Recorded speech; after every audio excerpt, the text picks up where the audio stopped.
Austin Reeves at 3-team trade sa Lakers, yan ang ating pag-uusapan. Final seconds. Bryant for the win. Bang!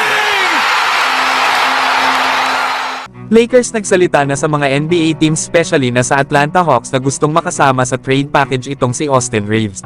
Ayon kasi sa report ay papayag lang daw ang Atlanta Hawks na makuha ng Lakers itong si DeJounte Murray kapag ibinigay nila si Austin Reeves.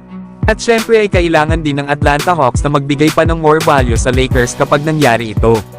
Hindi kasi nakikita ng liga itong si D'Angelo Russell na gustong kunin ng mga ibang kupunan sa trade. Kaya medyo mahihirapan talaga ang Lakers dito na makakuha ng gusto nilang player. Lalo at wala nga kasi silang balak na i-trade si Austin Reeves. Target pa naman sana ng Lakers itong si DeJounte Murray. At dahil na nga daw ito sa pagiging two-way player nito, isa pa ay mas mababa daw ang kontrata ni DeJounte Murray sa susunod na 4 na taon. Lalo at nag-sign na nga ito ng contract extension sa Atlanta Hawks, na may average nga lang itong 28 million sa next 4 years. Kesa naman daw kay Zach LaVine na may sahod na 43 million per year hanggang 2027. Pero kayo mga idol, dapat na bang isama ng Lakers si Austin Reeves sa trade para makuha si DeJounte Murray? Samantalang meron naman isang 3-team trade idea mula sa Bleacher Report sa pagitan ng Lakers, Grizzlies at Brooklyn Nets.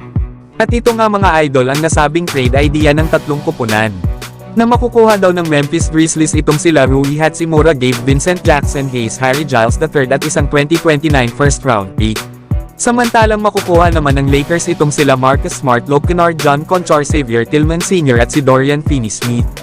Samantalang makukuha naman ng Brooklyn Nets itong sila D'Angelo Russell at Jalen Hood-Schifino. Kaya solid talaga mga idol ang trade na ito para sa Lakers. Bagamat marami sa kanilang mga players ang kailangan bitawan, ay mas maganda naman ang kanilang makukuhang kapalit, na panigurado na mag-i-improve talaga ang kanilang roster. Lalo at itong sila Marcus Smart, Xavier Tillman Sr. at John Konchar ay mapapalakas ang depensa ng Lakers. Habang ito namang sila Luke Kennard at Dorian Finney-Smith ay magdadala naman ng shooting para sa Lakers. Kaya napaka-solid din ng trade na ito sa Los Angeles Lakers. Pero kayo mga idol, ano ang masasabi nyo dito? So hanggang dito na lang tayo mga idol. At huwag nyo naman kalimutan mag-subscribe bilang pagsuporta.